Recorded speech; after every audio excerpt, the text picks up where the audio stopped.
Hey everybody, it's good to see you again. Welcome back to the channel. It's been about 6 weeks, I think, since any of you guys saw me.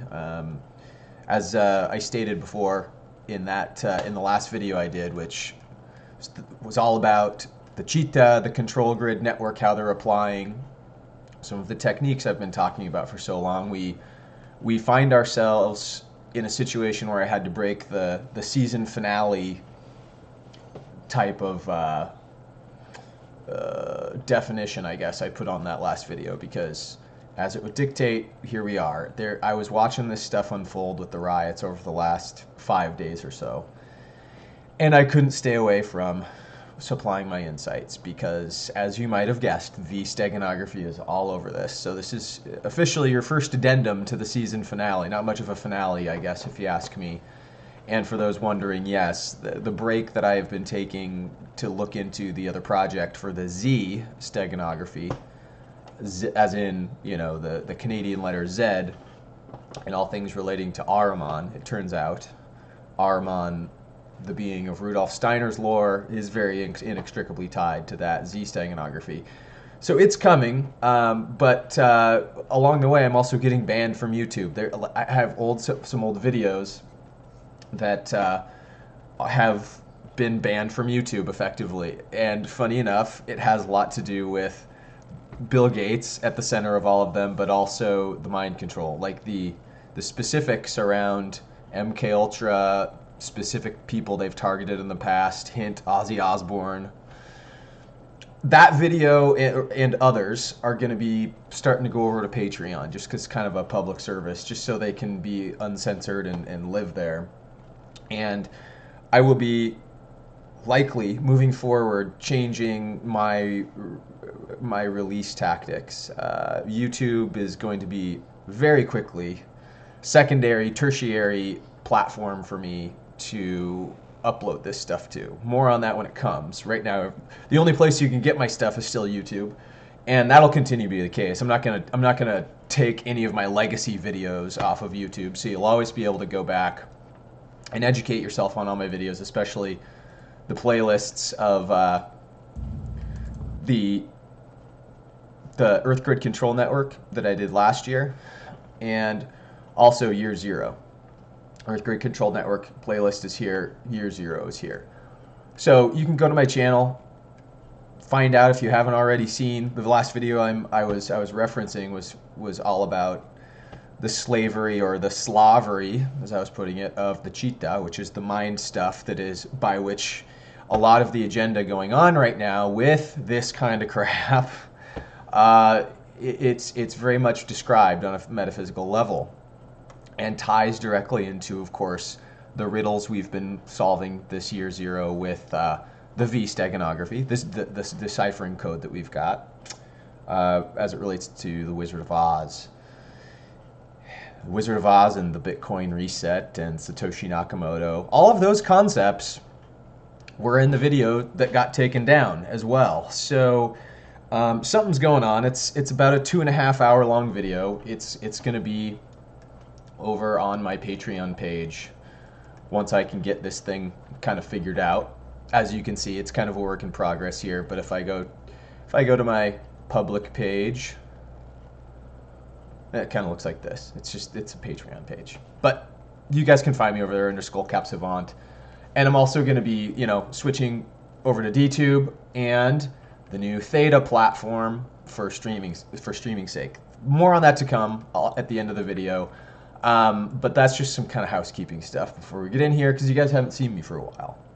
And I hope you're still drinking your chaga, mushroom coffee, and taking your vitamins. Because everyone, don't rest, no rest for the wicked, as they say. I'm not going to tie that one together very well, but just keep up your supplementation, because wave 2 of the virus is coming, and we're going to get into that really quick. But we have these riots on our hands. New news this morning. I'm going to reference some Zero Hedge articles that just kind of sum up everything that's been going on here as of June 1st. And first of all, yesterday, these ones are going to be yesterday, Trump designated Antifa a terrorist organization. We start to see in all of the cities that are rioting, all of these bricks that are just showing up in non-construction locations, just care packages being dropped. It's ridiculous. And oh, the one in New York. Where was the one in New York? I wanted to see here. Unless they took it off. There was one that almost looked like, maybe it was this one. Yep, here it is. Media could not be played. Oh, you're kidding me. If you guys can go to this article and find out how to get this video viewed right here on this, I'll include the links. There's like a fake construction site that was set up with, you know, like the typical orange or red hash road construction blockers. They tore it apart. Oh, and lo and behold, there are shovels, there are provisions, there are all of these tools of destruction basically lying in the road in all of these major cities where these arrests are happening. So, and these guys are even saying it's a setup. You got to do better than that. This guy's actually, you know, just public service announcement to the world elite, I guess. He's not fooled. And the third night of riots in Philadelphia and other cities continues. But a lot of the time, as we're finding out, they're already loaded with these Molotov cocktails and they're coming from out of town. So don't necessarily need to get into the nitty-gritty of things, but as you guys probably also know, these riots are caused by this event. If you don't know, you'll get a brief education here, but we got to breeze through this stuff so we can get to the V steganography and what the hell's going on. But this guy, George Floyd, dies, famous last words, "I can't breathe," just like Eric Garner with the Ferguson stuff back in 2014. This is key. This phraseology, guys, is key to understanding what's going on with the magic sorcery, essentially, of the V faction. The Fox faction, as we've called them. If you are unfamiliar with these concepts, you got to go back and watch actually this video, the first one with the 5G suppositions and some of the other stuff we were doing around that, which aren't really the main concern right now anymore. And then this video here, they talk about Fox die as a concept of virus spreading memeology that ties back to the Hideo Kojima games, the Metal Gear Solid series, and showing how they are kind of a canvas of the Fox faction, how the Foxes represent the Jesuits, and the V faction all goes alongside the V for Vendetta movie and the gunpowder plot. You will learn a lot if you watch those videos, but the "I can't breathe" spell is what they're using with this particular event. Let's just call it pre-planned event. Funny enough, we've got Jamie Foxx coming to the podium a few days ago in support of all this. Of course, alongside Steven Jackson, the NBA star. Go to Zach Hubbard's channel, Zachary Hubbard, guys, if you want to look up some weird gematria stuff around that. We're only going to briefly cover gematria in this video. But I had to bring up the 52-year-old significance here because, remember, with the V steganography, it represents many things. V is the fifth element, the ether. V is love. V is also the bastardized materialism if you turn it upside down, right? So you also have V representing the Roman numeral 5, the fifth number 5, right? And the 5 senses, thus, because 5 is a sacred number to people, and to control things with the glyph of V, it's to control the 5 senses. It's to trick the mind. This is what it's all about. V is the interface by which they overlay religion on top of you. They couple it with the X glyph steganography.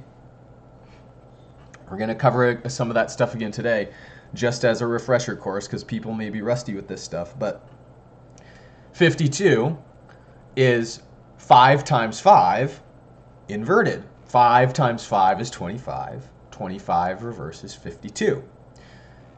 And there's more significance to the 52 to come as well. So I highlighted another phrase here as well. I'm here because they're not fixing to demean the character of George Floyd, my twin, is what Stephen Jackson said, actually. But this was interesting because why does twin stand out? Because this is happening in the Twin Cities. And you see how they're putting the little tick marks around twin? They're putting the tick marks around I can't breathe.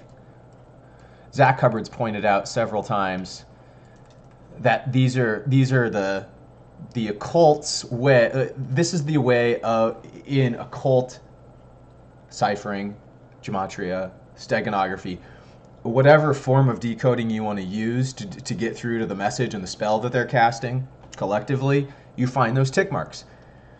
Twin cities, obviously in the Minnesota Twins, we've got these themes going on with the Twin Cities, and that's going to play in huge because, well, I don't know if anybody's ever read, I've mentioned this book on the channel before too, but The Tale of Two Cities. This is The Tale of Two Cities Ritual. This is the Charles Dickens novel about the French Revolution, tying into the period of Napoleon. There's going to be Napoleon content coming too, guys. I've been doing a ton of cool stuff based around Napoleon in my researches, leading with Walter Bosley's research, actually, into the guy and his secret life.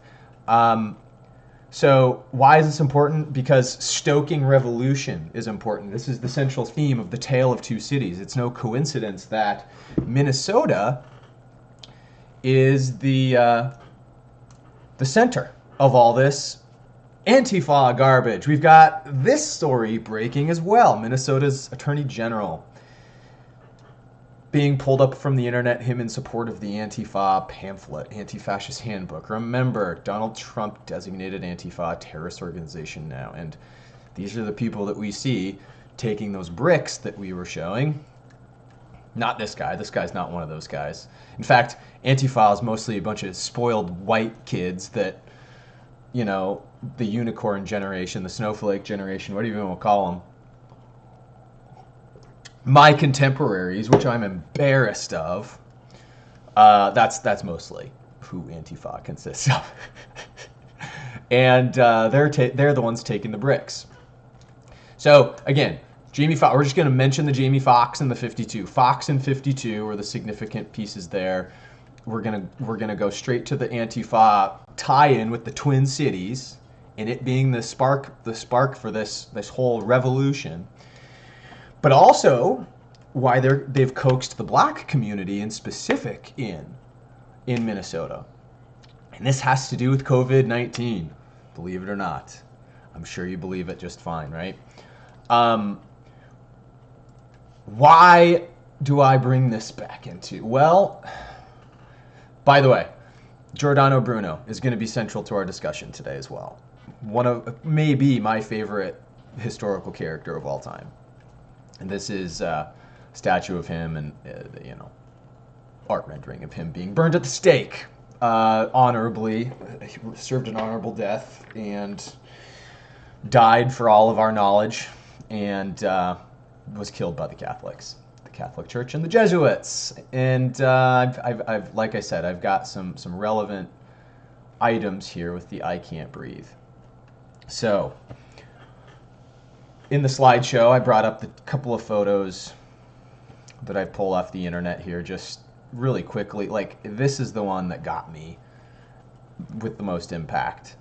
And of course, we've got the glyph mechanisms by which they cast the spell down here. If we get to that again, I'll review that. But I can't breathe. This is the mantra that they have these guys chanting in their protest marches. And again, they coaxed the black community in Minnesota in particular around this.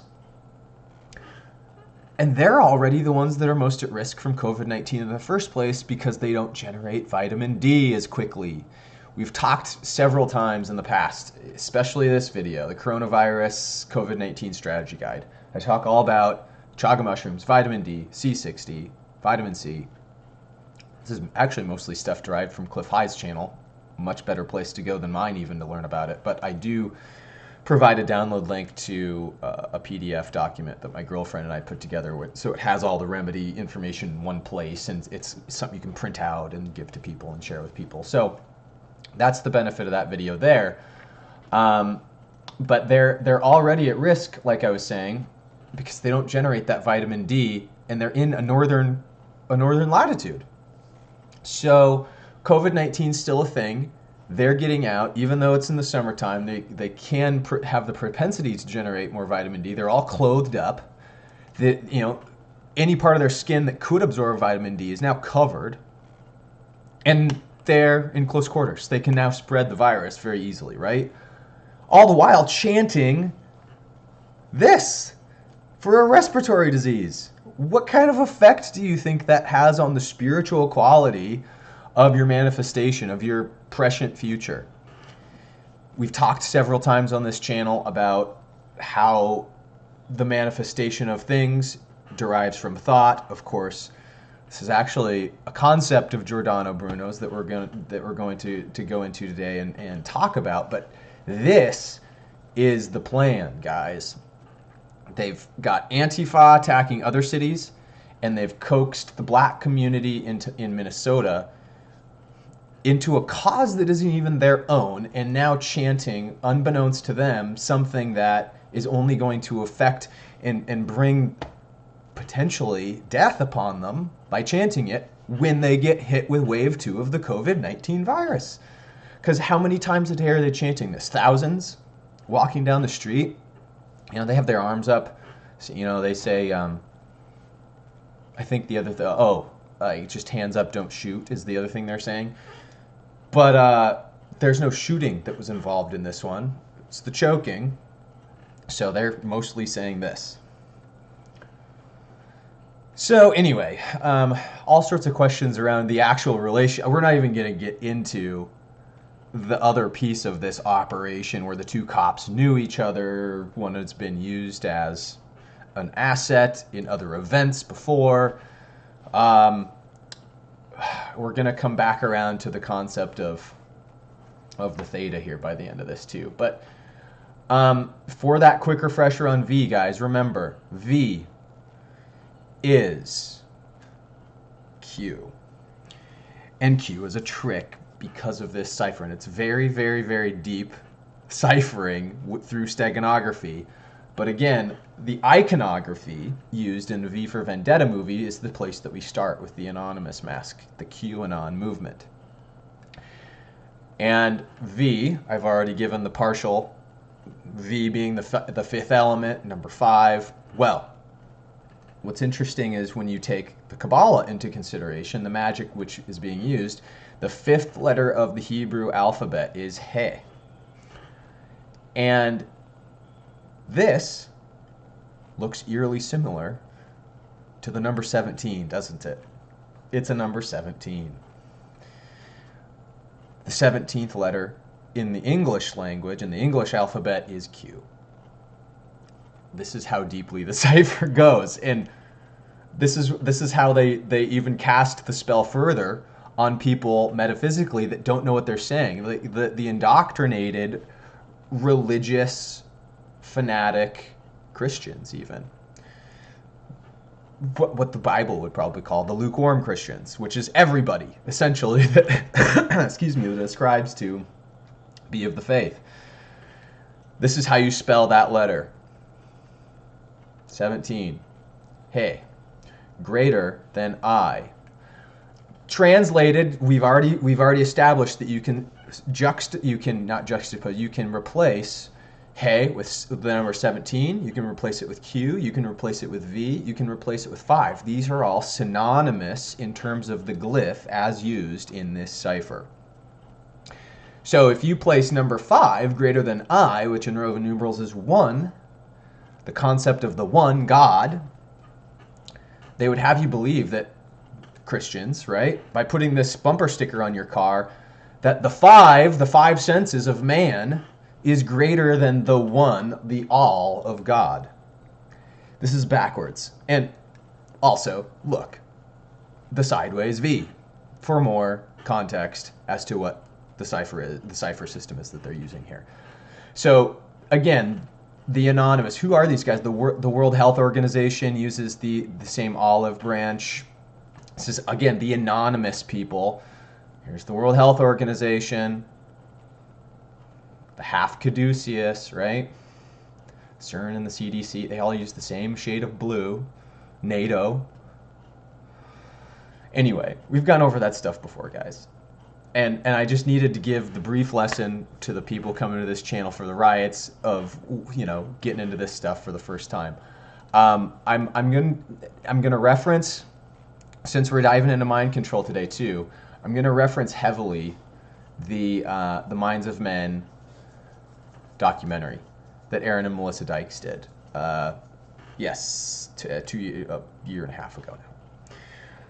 It had been a while since I saw it, but the second that the riots broke out, I went straight back to this movie to get some timestamps, which I went and cataloged because I rewatched the movie again. It's also a long watch. It's almost 4 hours long itself, but you will learn everything you need to know about Josiah W. Macy Jr., Warren Sturgis McCulloch, Jose Delgado, Gregory Bateson, and Norbert Wiener. These are the players of our study today, in addition to Giordano Bruno, which, again, one of my favorite characters of all in history of all time.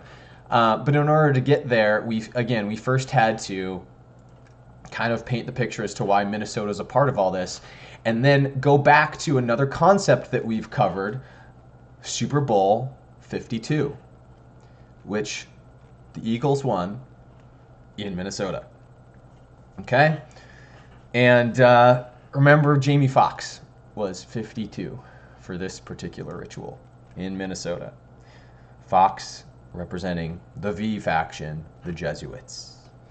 Okay, so now that we've reestablished all that stuff, and again, guys, if you're new, you can go back and watch all those other videos.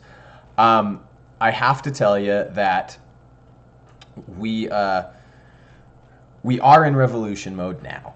The French Revolution type mentality is nigh. But what happened in the Tale of Two Cities was that the world elite got the guillotine. The people got axes to their heads, and they took over. It was chaos for the world elite at the time. And what the attempt is, it's very clear of the V faction that very much got eaten into at the time of those revolutions, is that they are trying to reverse the spell this time by doing things like the I can't breathe. So how else do we decode this in terms of those elite? Well, they're bankers, right? And what else is happening around the COVID-19 pandemic, these riots, is that the banking system is collapsing. And this is the stadium by which Super Bowl 52 was housed. And it's interesting because it's made completely out of glass. And the Eagles won the Super Bowl, right? And we've talked also in that video from earlier in the year 0 2020 playlist that in 1943, the Steagles were a team with the Steelers and the Eagles combined because of the war, apparently, right? They say all these people all the players are going to military service during World War II, so we had to collapse the teams together, and we had the Steagles. Well, the Eagles won in the glass stadium, formerly the Steagles. And the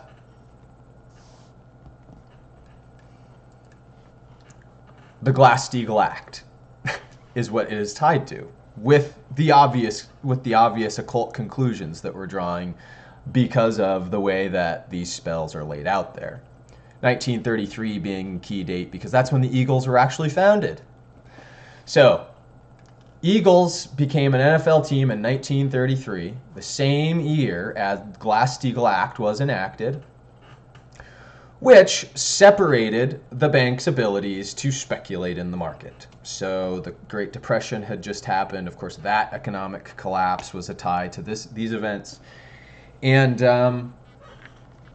J. Edgar Hoover at the time commissioned Edward Dewey and Edwin Dakin to study economic cycles as a result. And again, we're going to pull that book up a couple times, maybe today as well. But interestingly enough, the Glass-Steagall Act now, when repealed in 1999, is what allowed for the complete derivative collapse that we have now. I mean, everything else is just subsequent of that event when Bill Clinton repealed the Glass-Steagall Act in 1999. And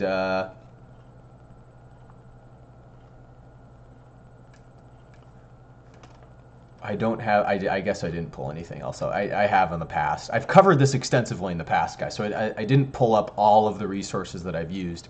Please go back and watch the entire 2020 Year Zero playlist if you want to learn more about that. But here's what we have in conclusion about the Minnesota Tale of Two Cities, Twin City Riot, Revolution, banking system collapse meme.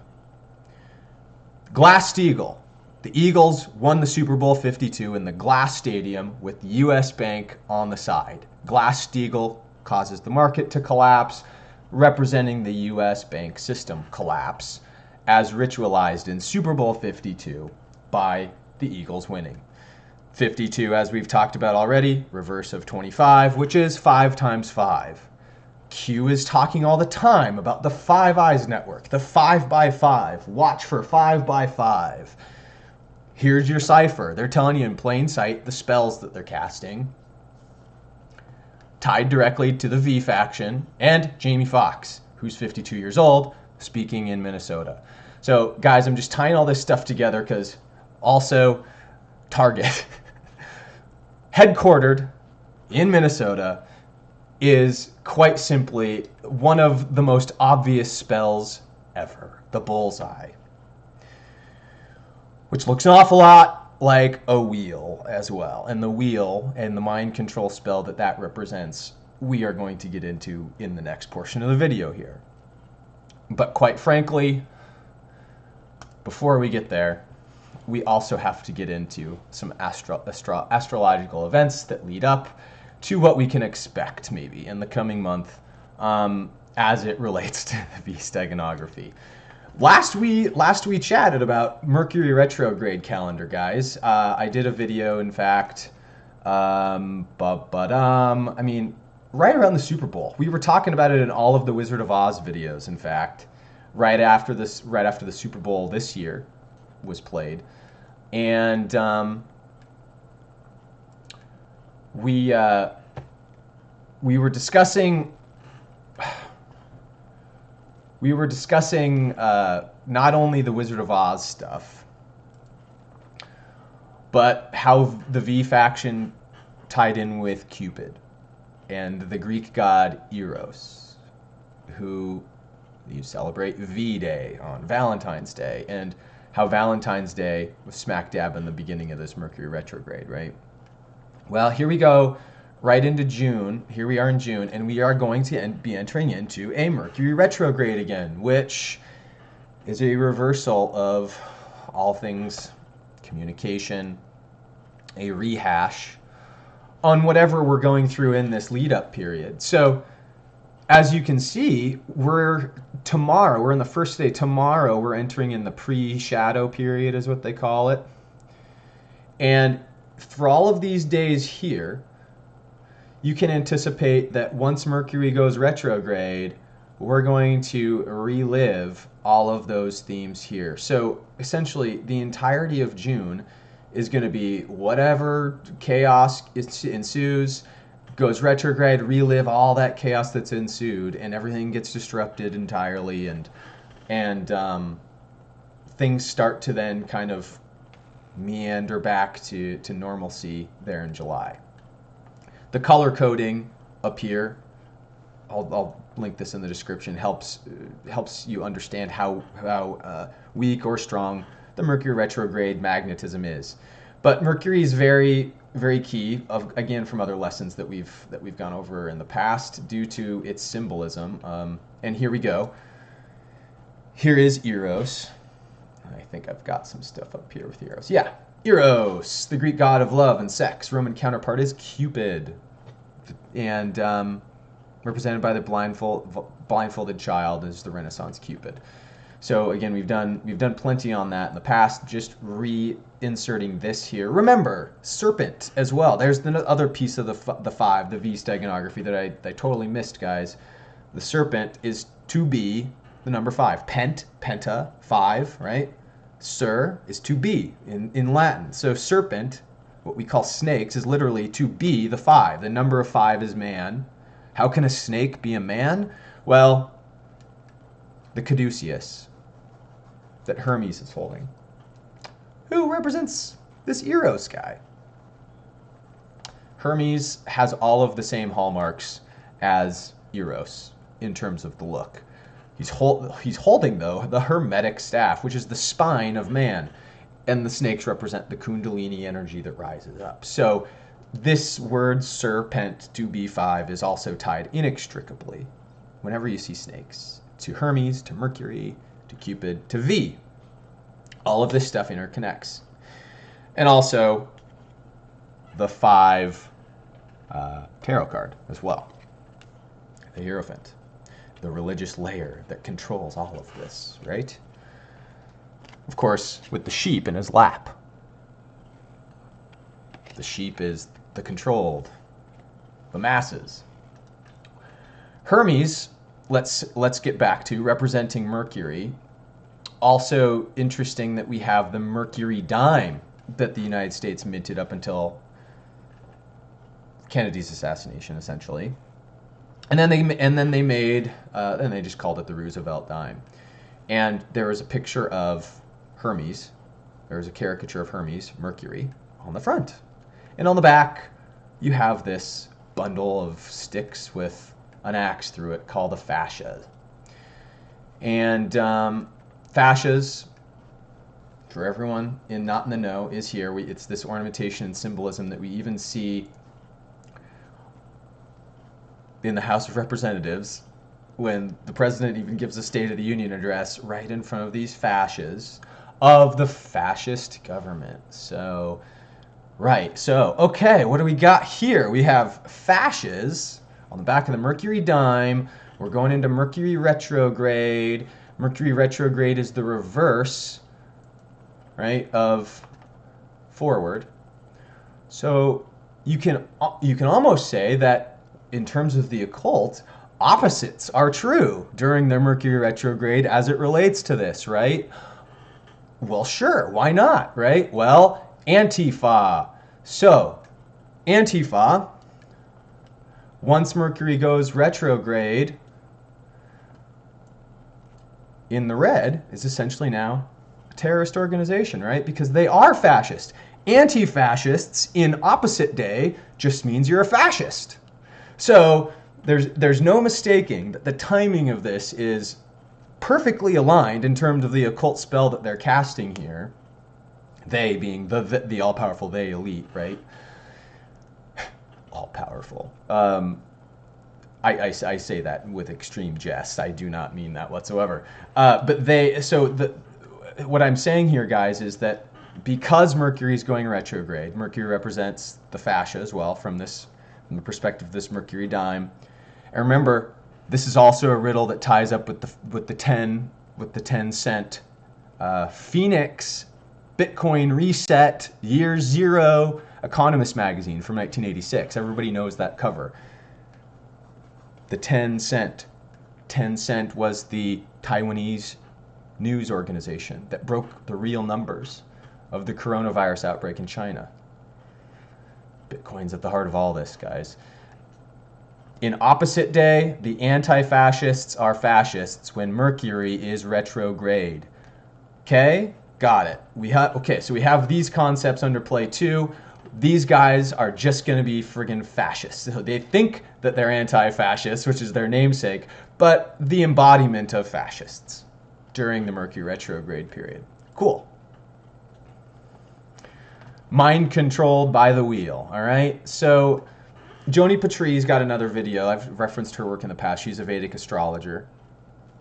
And she's also got some interesting things to say about the troubles that are coming in June because of all this nonsense. It is just astrology, but Mercury retrograde's hardly the last thing that is going against us. We also have Venus in retrograde now through the end of the month, or end of even next month. I forget when it was. I think it's one of the J months, right? I didn't check before the video. Please fact check me on that. But Venus is also in retrograde. Venus, the V, in retrograde can be controlled by the V faction. So Venus is being controlled right now, even though it's the divine planet, like we've talked about, it representing Christ in so many ways. It is also in retrograde right now. Here's the pattern of, see how it goes forward and then in retrograde. In these little loops, it goes retrograde. So we're in one of these loops right here in 2020. This is where Venus is at in respect to us, and it's doing a little loop-de-loop in retrograde. And during these brief periods, just these little tiny loops, there's a window by which the Jesuits and the V faction can utilize the energy to control occult spells. Of course, it's all using this divine proportion. We explained this in the Cheetah video, my last video I did. All of these proportions, 72, 108, 36, Euclidean geometry numbers.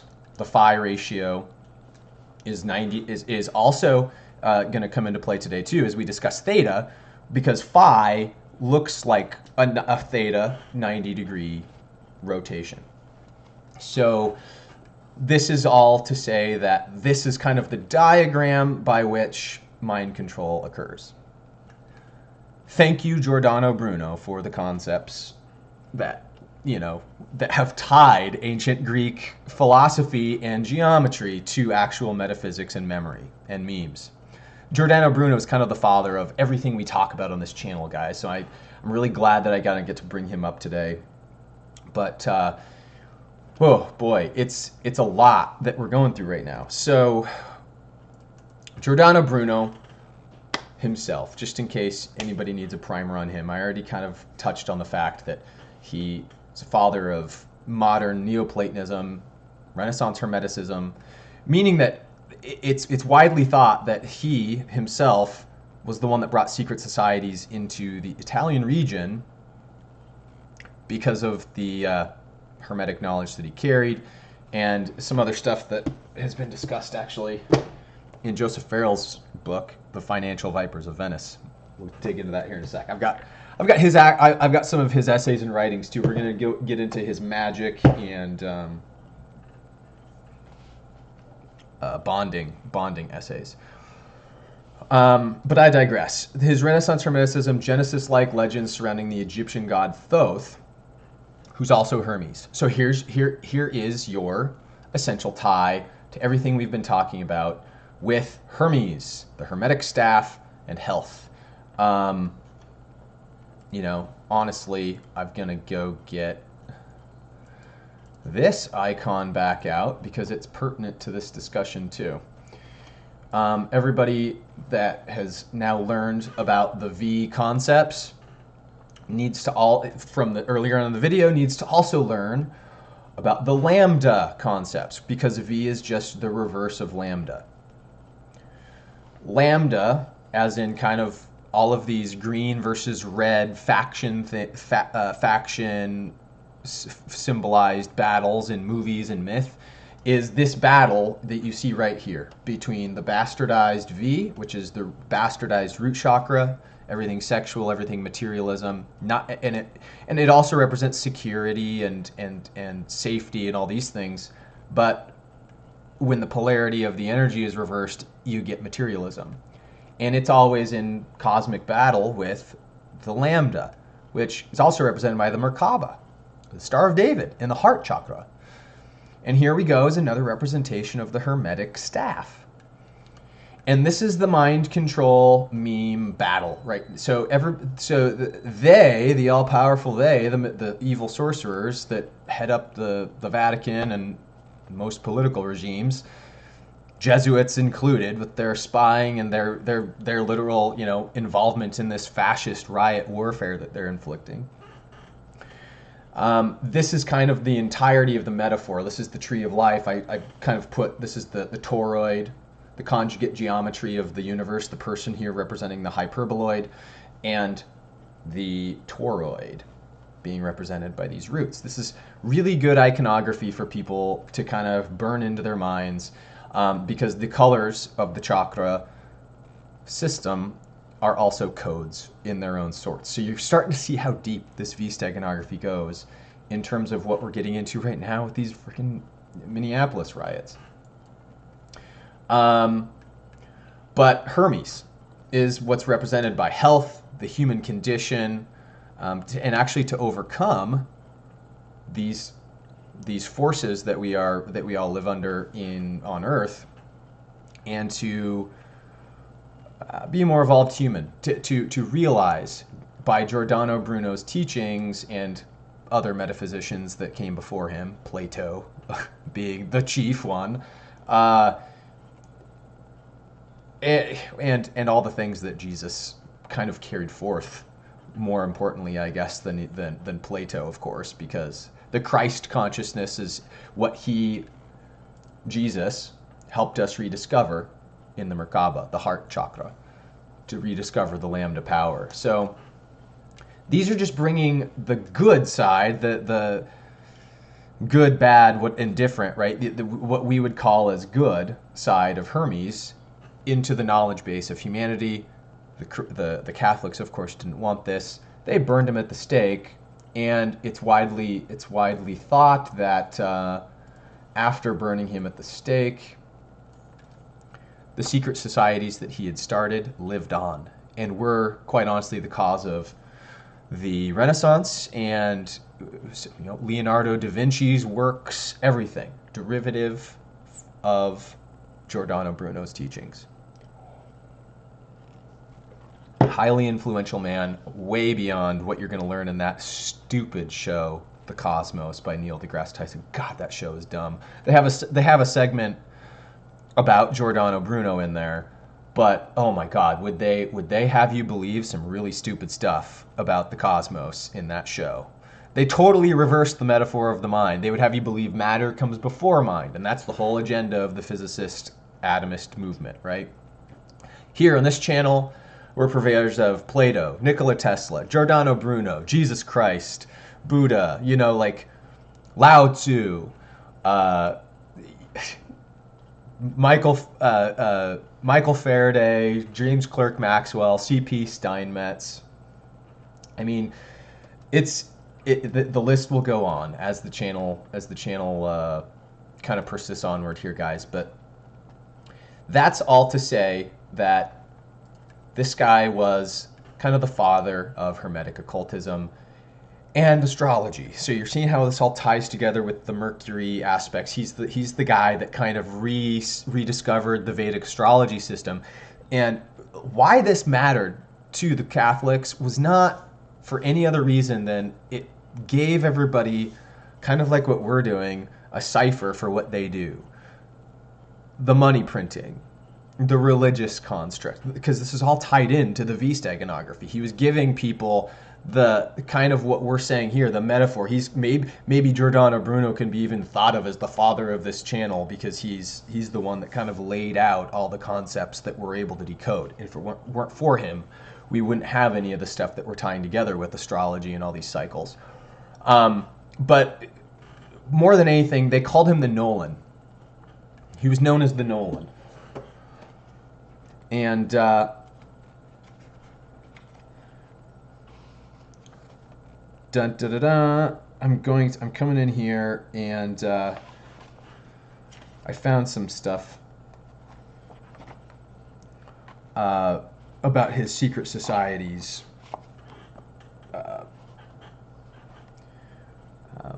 What do you say? Evidence of the existence of him creating the secret societies. I'm not wording that perfectly, but This is on page 86 of Joseph Farrell's Financial Vipers of Venice, and in this section, I'm expounding on Bruno's desire to create the secret society, which was potentially a risk for where the Jesuits were at the time, Venice, another V word, and kind of the threat that he laid out because of this. So Joseph Farrell is quoting the Venetian Conspiracy, which is this essay that was written online by this author Tarpley, where it says Venice was extremely liquid at the time, around the 1600s, with about 14 million ducats in coins in reserve around 1600. At about the same time, incredibly, the Venetian regime had completed the process of paying off its entire public debt, leaving the state with no outstanding obligations of any type. This overall high liquid situation is a sure sign that the flights of capital are underway in the direction of the countries singled out by the Giovanni as future partners or victims: France, England, and the Netherlands. France, remember, was the key focal point of the Tale of Two Cities, French Revolution. The Genoese, around St. George's Bank, received virtually the entire world's circulating stocks. The two cities teamed up, starting around 1579 at the Piacenza Fair, a prototype of the clearinghouse for European banks, which soon had a turnover of 20 million ducats a year. This fair was a precursor of the post-Versailles Bank of the International Settlements.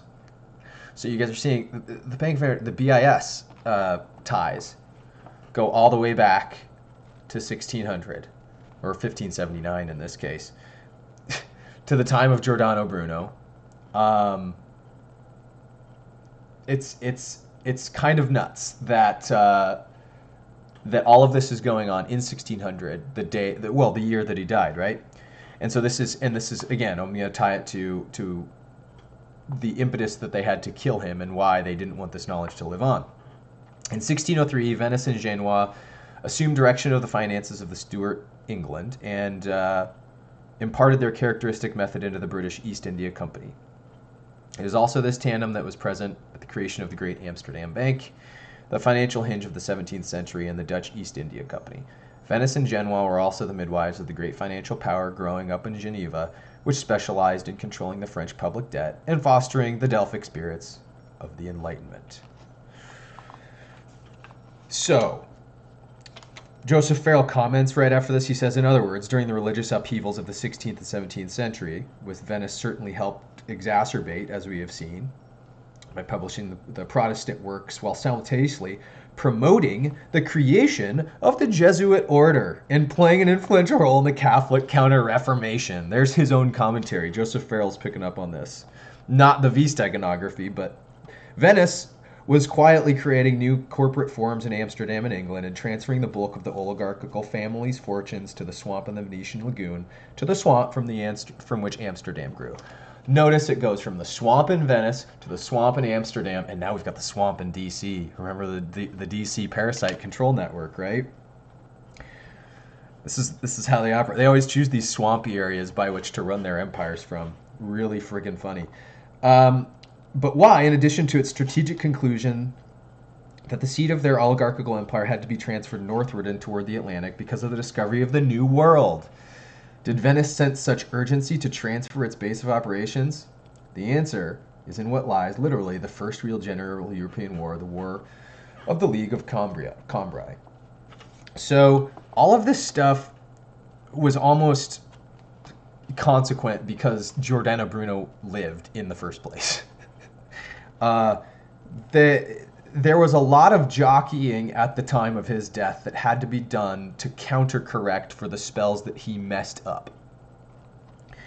And we're kind of seeing that in today, right? These are really sloppy spells. How are we nowhere near as, I don't know what you want to say, intellectually, spiritually in tune as somebody like Giordano Bruno was? How are we able to see through this stuff? Well, because they're getting sloppy. Everything around, just some brief things we've talked about already, guys, like Venice, Venus, veins, vaccines, vigilantes. These are These are all words that are kind of going around the popular mimetic structure today, like the what you would call language, popular language being used is V steganography front and center.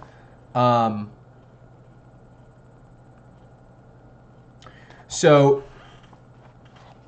Giordano Bruno, at the heart of everything, taught us the metaphor of the mind, as I've touched on. And this is a topic for a different discussion.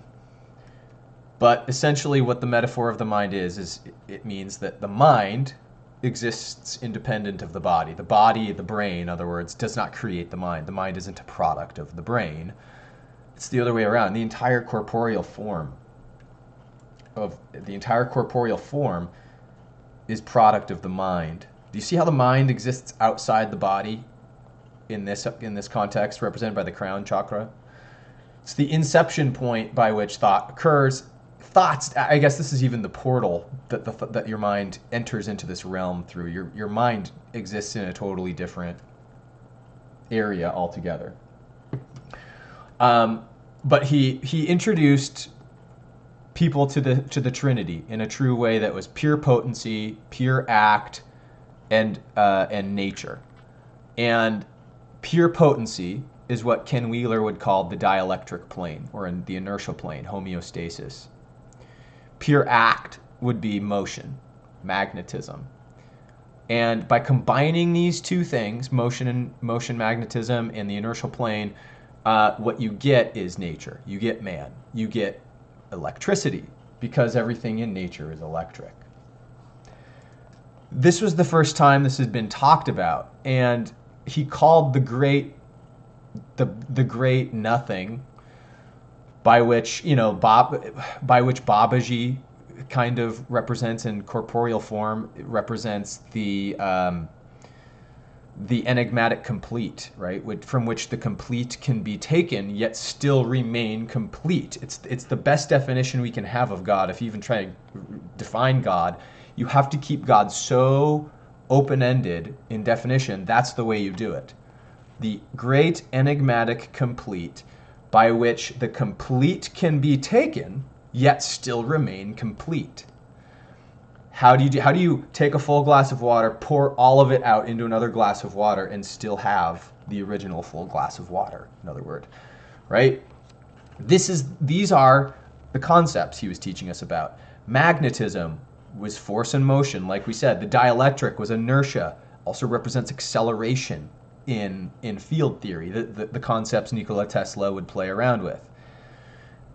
Electricity is the torsion of the two, the expression of the combination of the magnetism and dielectric, the impetus of motion to happen out of homeostasis. It's why we come here to exist in the first place. We're in total homeostasis when we're with God. It's the best, right? And we even seek homeostasis. That's why we die. Is just because we seek homeostasis in this lifetime, but we still have to take the magnetic journey, the motion journey, to learn stuff, perspective. Giordano Bruno was a brilliant master at teaching even the illiterate these concepts, because, and we're not gonna get into this book, but you can learn all about that in Frances Yates' book, The Art of Memory, where she glorifies Giordano Bruno's work. It's wonderful teaching, all the glyphs all the artwork that he influenced, all the systems he created. It's a wonderfully illustrated book throughout, but it'll teach you very much about what Giordano Bruno's life purpose truly was. But the banks, remember, we're talking about Glass-Steagall ritual here, and this being the target and the mind control, the wheel. The banks at the time did not like him, for, as we've seen, Joseph Farrell writes on page 137, that either because, simply put, the metaphor of the mind, where the mind becomes before matter, certainly existed prior to the appearance of coinage or money. So what was it about coins in particular that influenced a new burst of philosophical exploration of the metaphor? We may summarize these influences as follows. And he lists 4 of them, right? Or think it's 4. Let's see if it's on the next page too. Oh, it's 8 of them. We're going to be reading this for a couple pages. Just a sec. So number 1, the metaphor of the mind. It influenced the people that the church's doctrine had under their mind control, because the bullion of coinage, number 1, represented the immortal, changeless, underlying unitary substance of the cosmos. Since, for all practical intents and purposes, bullion was immortal and a unitary substance, such as gold, silver, and so on. As such, the bullion of coinage symbolizes the underlying physical medium, the nothing, the zero of the metaphor, that's God, in its homogeneity and ability to be exchanged, i.e., metaphorically transmuted into anything else, goods and services. So there you have it in number 2. The church, the people that are the money changers, the priests, they represent the no thing, the zero, the complete, from which the complete can be taken and still remain complete as money. They don't represent it as God, the mind stuff from which you connect with the chitta through your chakra system. No, they glorify money as God, quite literally. Hidden underneath all of their religious doctrine, the Catholic Church had always basically had this spell that they controlled the money, and that money was God. So, I continue. Number 3, this homogeneity of coinage, therefore, what they're saying is representing the idol of money as God, also reduces the users of coinage to a homogeneous state, since it makes all the parties to the transaction equal and makes the manifestation of the underlying no-thing that coinage represents as well. So this is to say it strips any semblance of the individual out of the equation. It makes everybody homogeneic. So that's to say I am Sally and Sally is Bob, and in some way that is true in the metaphor of all is one, but not in the sense that they're talking about, because they would have the individual believe that their mind is so similar a substance that individual humans don't matter, right? Number 4, the division of the bullion of coinage represents the process of differentiations in the metaphor, as bullion is segregated into individual coins and then stamped with a value that exceeds the intrinsic value of the bullion itself. This is a vitally important point, for note how accurately the metaphor of the mind is being reproduced here. The stamp of value adds information and indeed constitutes the information contained in the coin. Its value, just as the process of differentiation in the metaphor distinguishes types of nothing, by the information content within each of the distinguished nothing. Additionally, money has the value, more or less, independent of time and space, at least in the thinking of the early Greeks. In this respect, as we shall see subsequently in this chapter, money is, in physics terms, a non-local phenomenon. For coinage represents that common surface that occurs during exchange, and as such, that common surface is a non-local phenomenon. It is this distinction between the information contained in the coin versus the substance of the coin, its bullion, that gives rise, according to Seifert, to the metaphysical categories such as substance and accident, or substance and individual form. Additionally, the initial nothing of the metaphor is viewed in the Hesiodic cosmology as an undifferentiated chaos. Information adds differentiation, just as with the metaphor itself. So they're basically they're essentially saying that the substance is unified. It is the unified, complete no-thing. But it's really funny because there's also no way of completely ledgering how much stuff that you make a coin with, the silver, the gold, the whatever, as the unified something, because how much of that actually exists? How can you prove its scarcity? Yet they artificially are saying how much something is worth, denoted by units, which is to hijack what scarcity actually is, in other words. Again, hijacking the definition of the individual. They're basically adding in an interface. Just like religion is an interface, like we've just talked about through the V-steganography. It's not necessary to directly connect with your chitta to God. Religion is just an interface. Money is just an interface. So the money system itself is just an interface in terms of how they're using it, because they're not using it strictly for ledgering. This is actually, again, why Bitcoin is so important, because it's strictly a trustless ledger that accounts for things in complete, perfect scarcity. So it's the only thing that could have ever combated this, and here we have a metaphysical battle happening right in the riots in front of our eyes. I continue. Number 5, page 138. Notably, in Greek thinking of this period, there is no notion of debt or limit to the system. For just as the no-thing of the metaphor could differentiate without limit, there was similarly no limit to money. The Greeks, in other words, in spite of the rise of debt and early banking practices, understood the metaphor to be an open system rather than a closed one. Wow. Listen to that. The way that the Greeks thought of money was as an open system, where you could differentiate things without limit. Similarly, no limit to money and what it could represent. This is what Bitcoin adds. Bitcoin is not a closed system. Our current system is a closed system. Bitcoin is a completely open system because it's just a ledger. You don't need a medium anymore, or a middleman, or a bank, let's say, to interface you with what you can do with your creative power, your agency, your intelligence, your individual genius, as I call it. This is to be truly connected to God, and this is what the riots are having us disbelieve right now in terms of the chaos that they're creating. Number 6, in the imposition of information, i.e. value on the stamp of coins, measure and reason, or ratio, logos, are imposed on the world of plurality and otherness.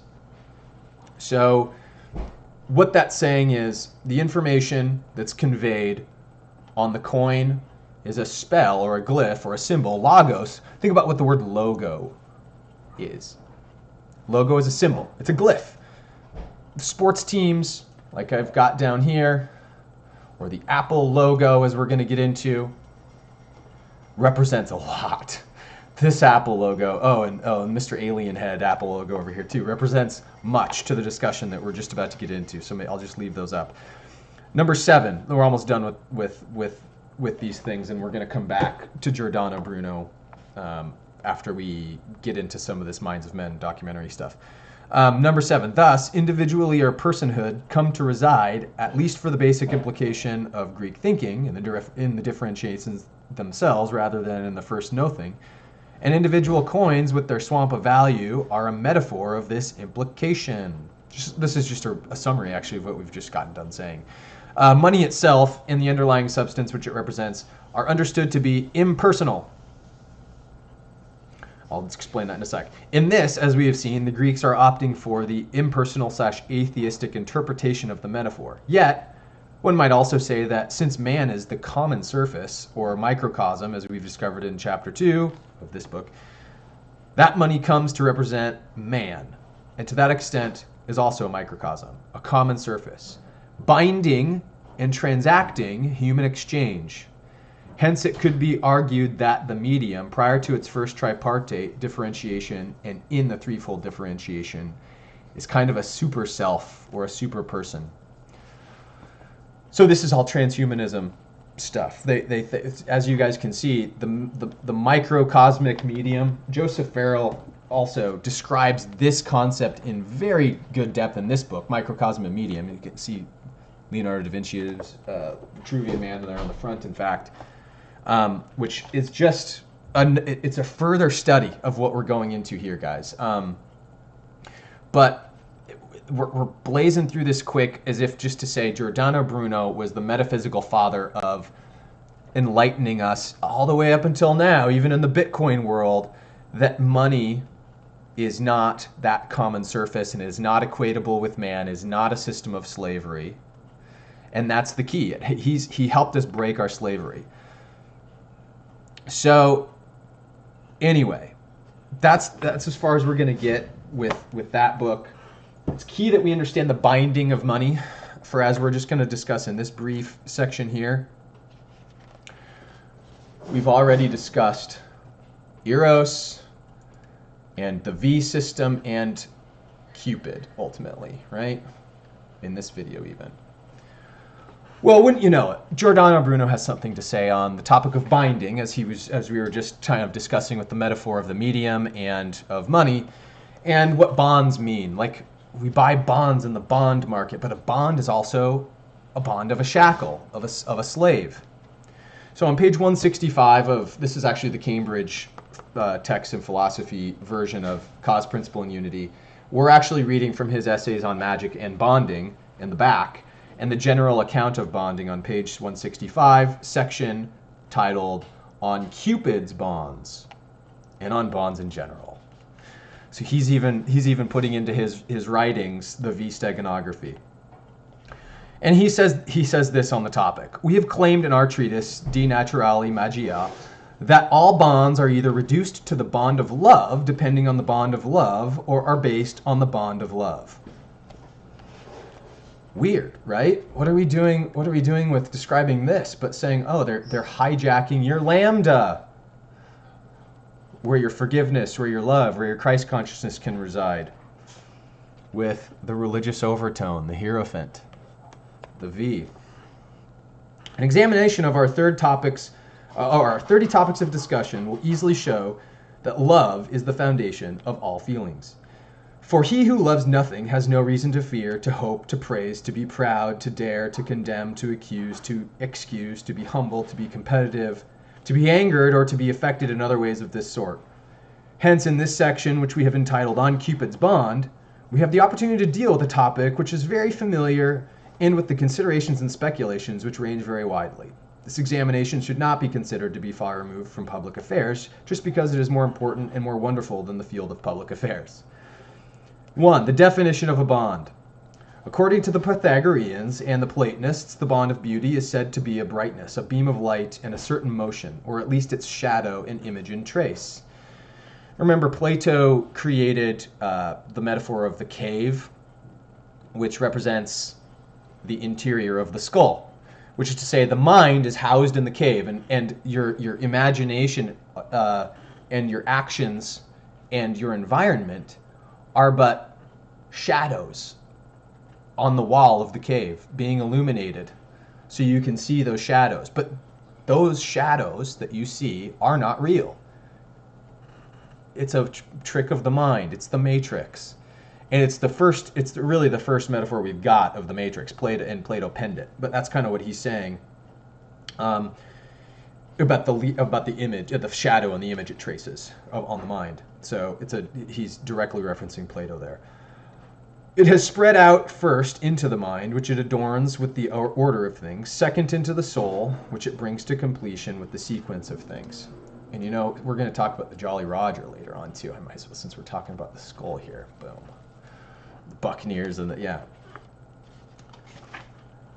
third, into nature, which it diversifies and sustains with its seeds, and forth into matter, which it supplies with form. So here's the cascading effect of what he's saying, how mind manifests into matter, not the other way around. The mind is not a product of the brain, in other words.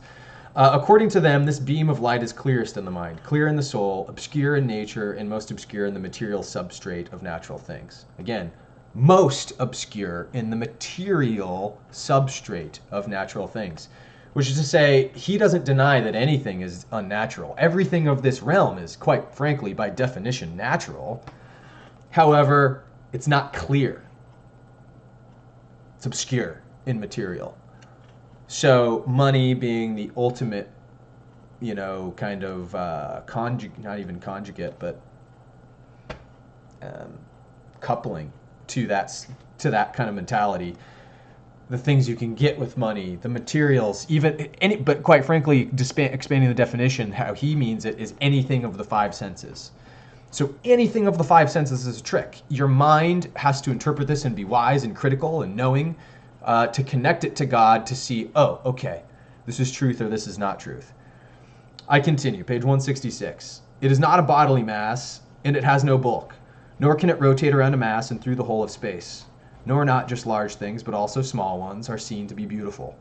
In the same species, large things are deformed and small things are beautiful, but the opposite also occurs. And it often happens that beauty is lost when something remains the same in quantity and is preserved when that quantity is changed. The most beautiful baby or child is pleasing, but does not bind until he is an adolescent of a certain age. Then he has some size, and this is true even of his form and figure and complexion have not changed at all. From this we conclude that social types of bonding require a degree of size on which the form and the power of the bond depends. It refers, I think, to gestures, words, clothing, habits, sense of humor, and other signs of human feelings. So isn't that interesting? To interpret that, all he's really saying is, and this comes out in people's colloquialisms, as they say, oh, the purity of a child, right? Well, the purity of a child, the child isn't bound to the earth yet. It hasn't bound itself through the senses to the slavery system that is here. That's what the deal is. And so he's saying, as you become entrenched in culture, you learn about these feelings, and this is what it means to be a human. This is, our purpose of being here. But to find the love through it and not be bound to the Cupid aspects of it, you just have to be aware with your experiences of the bonds you're letting go. The tarot card that represents bonds, the Devil card, is two bound people. The male and the female form, they're both there. But as we've discussed also on this channel, it's a choice. They can remove those shackles at any time they want. They are loose. They're not really tied to those ropes. They're tied to them by choice, literally, to the materialism, to the Devil card. So discernment and a connection to God is what Giordano Bruno is basically calling for here in order to experience culture without being bound to it.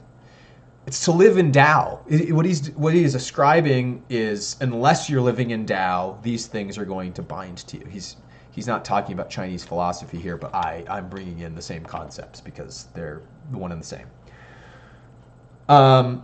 He goes on and talks about the origin of bonds, intermediaries of bonds, etc., the measurement of bonds, gates of bonds. He has much to say on bonds, and I'm not going to go through all that because we'd be here all day. But I wanted to give everybody a taste, right, of the origins of some of this thought patterning that we're going through today with the Nolan and how it relates in also popular filmography, as we've kind of discussed at times, with Christopher Nolan. If Giordano Bruno was the Nolan of his time, Christopher Nolan is the Nolan of our time. And funny enough, the concept of his movies always kind of key around like Inception, Prestige, Memento, this new one that's coming out this year, Tenet. Here's a movie poster for Tenet. And you guys probably can't see underneath my portrait over here, but it says, time runs out, July 17th. 2020. What's Christopher Nolan referring to? 17. Where's 17? 17. Oh my God. We're talking about V-steganography here again. So watch out for that one. I'm just kind of glazing over him because we've got to get to how the riots are being, how these people with their "I can't breathe" mantra are being tricked into this metaphysical spell, and why they are, of course, again, the targets, being controlled with the wheel here. And the Minds of Men documentary houses the answer. So, second part of our video here, we're getting into that. It is going to be on Patreon. I'm going to be posting that. Hopefully later today, maybe tomorrow. I'm going to be doing a conversation again with Corey Daniel over on the Phoenix Enigma, by which we get into this a little bit, and I'll be posting it to my Patreon page before then. But until then, my Patreon page again over here. This is my page, view page. I guess I can't view my public page. Oh yeah, public page is right here. I'm just learning how to use this platform. So here you go. I'm going to be doing this $3 a month thing over here so I can keep uncensored stuff. We're going to get deep into the wheel, which was the target piece, we're going to get into the wheel, what it means to all these people that are the players of our investigation that I talked about earlier, and what the mind control aspect of right now has to do with the conjugate geometry of the universe, and some other of these cosmic concepts surrounding Venus. And whatever you think about Velikovsky's work, there's plenty of mythos and steganography to be found here with Venus and everything that we're going to discuss around the mind control. So I'm also in that video going to be pointing out exactly what we're being what we're being distracted from, essentially, because there are things, obviously, with all this stuff going on in the world where we are being distracted, and we don't know why, potentially, but that's what I want to enlighten people on. I'm going to leave everybody with this little story that was written by Don Harkins. What was it, the Idaho Observer? Yeah, Idaho Observer in 2001. And this is going to be a framing of the slavery system that's in place over everybody, with the tarot card, the X, the wheel, the mechanism of the slavery of the mind control. And this is potentially why, maybe to give people some perspective, why this is so crazy, why I don't know this. This kind of structures it in a way that I would encourage everybody to share with their friends. The 8 veils of slavery pertaining to humans. So as Don Harkin writes, over the last several years, I have evolved and discarded several theories in an attempt to explain why it is that people cannot see truth, even when it smacks them in the face. Those of us who concede the conspiracy have participated in countless conversations amongst ourselves that address the frustration of most people's inability to comprehend the extremely well-documented arguments which we use to describe the process of our collective enslavement and exploitation. The most common explanation to be arrived at is that most people just don't want to see what is really going on. Extremely evil men and women who make up the world's power elite have cleverly cultivated a virtual pasture so grass green that few people seldom, if ever, bother to look up from where they are grazing long enough to notice the brightly colored tags stapled to their ears. I love that phraseology. Everybody's a sheep, essentially, is all he's saying, right? The same people who cannot see their enslavement for the pasture grass have a tendency to view as insane the conspiracy theorists, or those of us who can see the past the farm and into the parlor of his feudal lordship's castle. Finally, I understand why. He doesn't, by the way, he doesn't, kind of go into how he understands this, but it's a really cool philosophy. It's not couched in any actual numbers. This is kind of, I think, his version of just intuition coming through and writing about it. And I find a lot of resonance with it myself. So, he goes on to say, it's not to say that those who don't see that their freedom is vanishing under the leadership of the power elite don't want to see it. They simply can't see what is happening to them because of the unpierced veils that block their view. These are the 8 veils. All human endeavors are a filtration process. Sports is one of the best examples, as we've talked about with gematria. We play specific sports until we get kicked off the playground. The pro athletes we pay big bucks to watch just never got kicked off the playground. Where millions of kids play Little League each spring, they are filtered out until there are about 50 guys who go to the World Series in October. The first veil. And isn't it funny, guys, we've talked about the 8th sphere of the mind control system of Ahriman and how that relates to Z steganography, but here we are with the 8 veils, too. It's funny that the number 8 is synchronized with this. So, behind the first veil, this is the first group of humans that are in this first veil, essentially. There are over 6 billion people on the planet. Now we're approaching 8, I think. Interesting, right? There's another 8. Most of them live and die without having seriously contemplated anything other than what it takes to keep their lives together. 90% of all humanity will live and die without having pierced the first veil, is what he says. So it's to say, boom. There's nothing other than a sleep sheep, 90% of the population, to his estimation, right?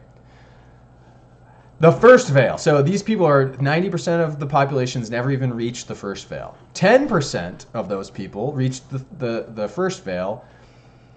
And this veil is, they will find the world of politics. They will vote, be active, and have an opinion. Their opinions are shaped by the physical world around them, the material. very easy to control these people with V-steganography because they're in the material. They have a tendency to accept that government officials, network media personalities, and other experts are voices of authority. 90% of the people in this group will live and die without having pierced the second veil. This is the same phraseology he uses throughout. The second veil. 10% of those that pierce the first veil will pierce the second veil to explore the world of history, the relationship between man and government, and the meaning of self-government through constitutional and common law. 90% of the people in this group will live and die without having pierced the third veil. So these are just, oh, I know my rights, people. That's it. The third veil belongs to the 10% of the people who also pierced the second veil. They find that the resources of the world, including people, are controlled by extremely wealthy and powerful families whose incorporated old world assets have, with modern extortion strategies, become the foundation upon which the world's economy is currently indebted. 90% of the people in this group will live and die without having pierced the fourth veil. The fourth veil. The 10% who pierced the fourth, or who pierced the third, and will also pierce the fourth veil to discover that the Illuminati, Freemasonry, and other secret societies exist. These societies use symbols, like we're talking about, to perform ceremonies that perpetuate the generational transfers of arcane knowledge that is used to keep the ordinary people in political, economic, and spiritual bondage to the oldest bloodlines on Earth. 90% of the people in this group will live and die without having pierced the fifth veil. And this is, of course, the point at which Giordano Bruno started to enlighten us. This is kind of the thing that he gifted everybody with. The fifth veil. 10% of us will pierce the fifth veil to learn that the secret societies are so far advanced technologically that time travel and interstellar communications have no boundaries, and controlling the actions of people is what their members do as offhandedly as we tell our children when they must go to bed. Remember the list of Christopher Nolan movies, guys? Remember he also Interstellar, right? We've got the Interstellar Space Force that's now coming about, and there's a new Netflix series with Steve Carell to downplay its existence. It's a comedy, I believe. That's just, it looks stupid. I have to watch it too. I have to, because they're going to hide a bunch of stuff with the V-steganography and Z-steganography in there ultimately. Z, while having a lot to do with Armon, has a lot to do with the moon as well. So, past the fifth veil. The sixth veil is where 10% of those will pierce and discover where dragons and lizards and aliens, where we thought were the fictional monsters of childhood, are actually real and are the controlling forces behind the secret societies. This is where we're at on this channel, guys. This is about where we're at right there in figuring out what that piece of the puzzle is all about with this secrecy. And 90% of the people in this group will live and die without having pierced the seventh veil. Here's where he says, I do not know what is behind the seventh veil. I think it is where your souls evolve to the point where you can exist on earth and be the kind of man Gandhi or Jesus was. Or I put Jesus, I guess he says the woman peace pilgrim was. People so enlightened, they brighten the world around them no matter what. And then he goes in the eighth veil. Piercing the eighth veil probably reveals God and the pure energy that is life force in all living things, which are, I think, one and the same. And this just speaks to the fact that, yeah, we're at the sixth veil, but we can actually not ever need the eighth veil. That's kind of what faith is all about. So if you have faith, you can go all the way through this list pretty easily in your adjustment period process and discover this pure energy form and not need the evidence, the hard material evidence of it, I should say. The evidence of it is in the feedback of your life. So he goes on to say that if his math is accurate, 60,000 people on the planet belong to this. And I digress a little bit. This is just a little piece of information for you guys to pass on. I'll put this in the description of the video too. But again, I'm going to go deeper into these mind control concepts on the Patreon page, and I'll post that later on today once I can also figure out how to get over my the video that was banned, the video about Apple, which was banned, because the other concept I'm going to go into, guys, as you can see, here's a precursor. There's the Apple logos side by side. They make a little two-eyed alien caricature, And then I'm also going to go in with that Patreon video I'm going to record with the Minds of Men documentary, describing what this has to do with it and what Steve Jobs was actually telling us to help us break the spell that we're under. So because these are the concepts along with Bill Gates that were in the video that was banned. So I'm just tossing all these concepts over to the other channel, and we'll learn a little bit more about mind control and what's going on with the riots along the way. So it's been great seeing you all again.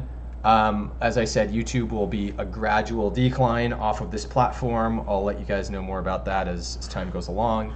The Z steganography is still coming. Don't worry. Maybe even after August. I mean, I've got a lot of stuff to do this summer, guys. I only took a little bit of a brief break to record this and say, hey, this is too kind of big of a deal, in my opinion, not to say anything about. So wish you all well. Love ya. Talk to you soon.